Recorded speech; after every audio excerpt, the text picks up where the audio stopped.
Hey everyone! I hope that you guys are doing amazing wherever you are in the world. My name is Shikha, and I welcome you to my channel. As always, I'm so grateful that you're listening, subscribing, and commenting. I do appreciate the support. And if you're interested in supporting me further, you can do that by going to my Patreon or Ko-fi link. They're both linked in the description below. In this one, I wanted to speak to you guys about a quote that I read recently by an ENFP and on Instagram.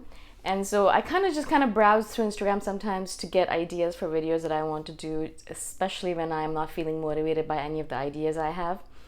And so while I was browsing, I saw this thing that said, and he's an ENFP, the guy who's posting it, and he said something like 70% of people who get a particular type on an MBTI test is not accurate. So 70% of people are walking around thinking that they're a certain MBTI type, but they're not. I thought that was a very high number. I don't know if it's as high as 70%. Of course, I don't know the stats or anything like that. So if he says it's 70%, perhaps it is.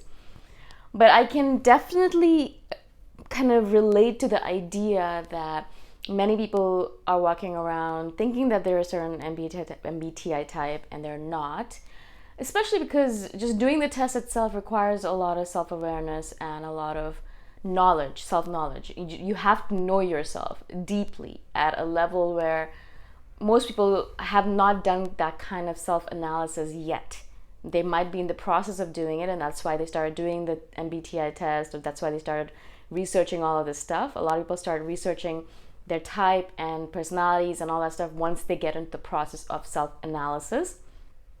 So they're probably kind of getting into it, and they're probably understanding themselves more and more as time goes on. But as of this moment, a lot of people who are doing the test have no idea who they really are. And especially if you have a tendency to kind of follow the herd or follow the crowd or do what other people are doing around you because you want to fit in, then a lot of times you're going to answer the questions depending on what you think other people want to hear, what the test person wants to hear, right? And that's one of the reasons why I always had a little bit of a hard time with personality type tests or tests in general where they ask you questions about yourself, because a lot of times I would know what they wanted me to answer.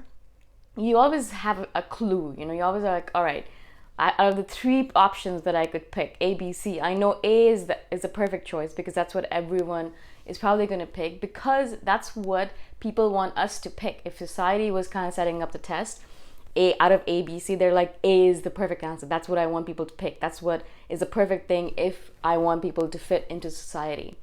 And so I would know which answer to pick in order to fit into society perfectly. And so I would think to myself, how is this an accurate test when I can so easily trick it, right? You're tricking basically the test. Now, perhaps they have things in place where they avoid that tricking, and they're actually able to, even if you don't give the right answer, even if you're kind of playing along with the system, perhaps they have a way of figuring that out. But in the MBTI test, a lot of it has to do with the fact that, you're talking about who you are majority of the time, right? Like you're not an introvert majority of the time, then you're not an extrovert. But if you're an introvert a majority of the time, not all the time, of course you have moments where you are an extrovert, but if you're an introvert majority of the time, then you're an introvert. And if you're an extrovert majority of the time, then you're an extrovert. But it doesn't mean that you spend all of your time by yourself, right? So like things like that, they're very subtle. It's a lot of subtlety involved in these tests. And a lot of times people get confused by it as well because of this exact reason, because it's a very subtle test. And so when I first did the test, years ago, I was sitting there thinking to myself, I don't know. Should I answer the way that I think I am?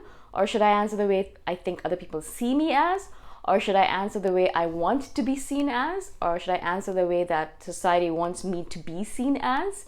There's so many different ways to kind of portray myself, especially as an INFJ. You know that we play chameleon roles. And so how do I want society to see me, and how do I want this test result to come out as? Eventually, as I got to know myself better, I realized, all right, one of those answers is who I am. The rest are just nonsense. They're bogus. There are things that I play along with. There are roles that I take on. There are masks that I put on. There are things that I know society wants me to take on as roles.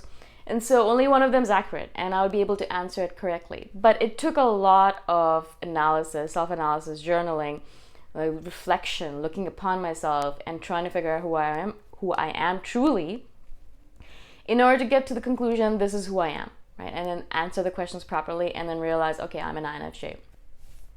Now, in the past, I'm sure, before, when I was younger, if I did the test, I'm sure I would come up as an INFJ one day, or as an ENFJ another day, or as an ESTP. I'm sure I would come up as different people, because I would be able to change my answer depending on the day. But I know now when I do the test, and I kind of do it every few years just to kind of check up on things, every two years or something. Every single time I come up as an INFJ. Now, it might be because I know what to answer the questions as, or perhaps I know myself. That might be the reason as well. Or the test is just so easy for me because I've done it so many times. I know how the question should be answered.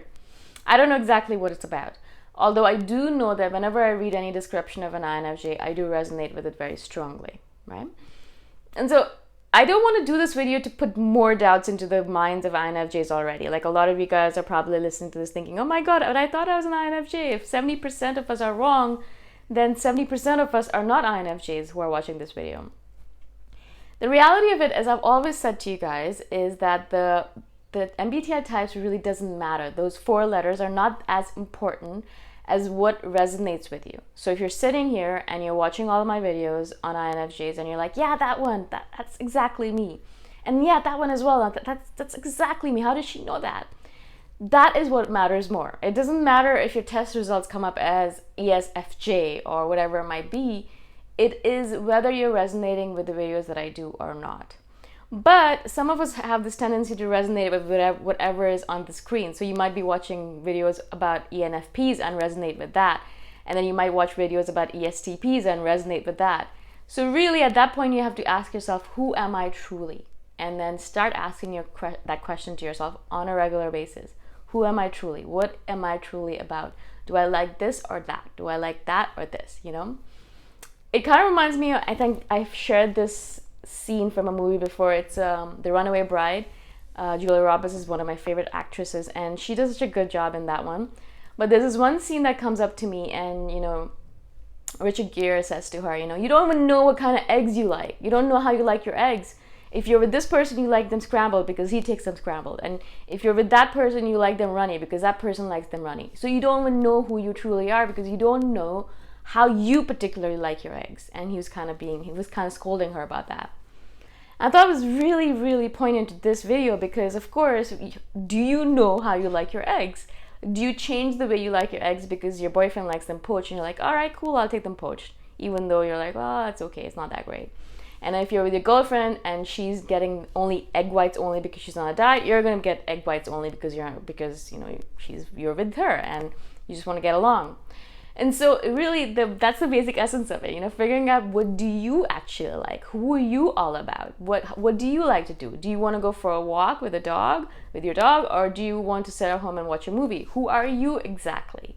Not you going along with society, not you going along with the paradigms of your family or the paradigms laid down by the government or whatever it might be, right? It's you. Who are you? What are you all about? What are you going to do if something comes up in a situation? What is your strategy, or what is your compunction? What drives you? What is your motivation? What are you all about, right?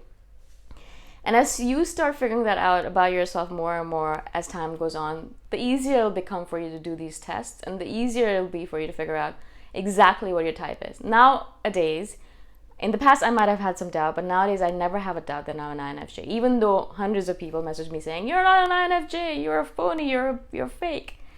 And I think to myself, well, perhaps from your perspective I am, but I know who I am, and I know who I am in this moment in time. In this moment in time. It might change, but in this moment in time, I know who I am. And so that's what I want for you guys as well. First of all, stop doubting yourself. If you resonate with the stuff, just resonate with it and go along with it. Stop worrying about those 4 letters. It doesn't really matter that much. Stop worrying about everything really as much as possible. And then just focus on figuring out who you really are. Yeah, just ask yourself that question over and over again. Do I like this or do I like that? Just ask yourself truly from your heart, what do you like to do, right? Do you actually like apple juice, or do you just drink apple juice because it's in the house, right?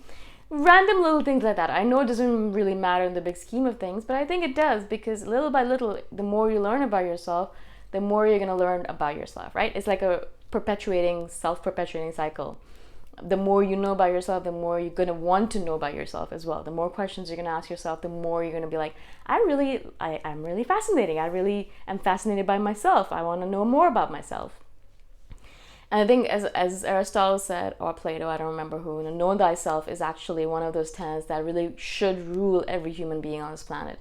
If you don't know yourself, you're more likely to be, moved around by the forces of the universe and controlled by other people, because, well, they can just control you easily. If you don't care, they can pull you in any direction that they want to pull you into. Obviously, that's kind of going into conspiracy theory mode, but it's really, really important to know yourself. It is absolutely one of those things that's paramount in living on this planet right now. If you have a question about this, you can message me. I'm not an expert on MBTI types, of course, but I can answer your question in a video format. If you're interested in asking me one, you can comment below. And of course, if you're interested in supporting me further, you can do that by going to my Patreon or Ko-fi link. They're both in the description below. I shall see you guys the next time around. Bye for now.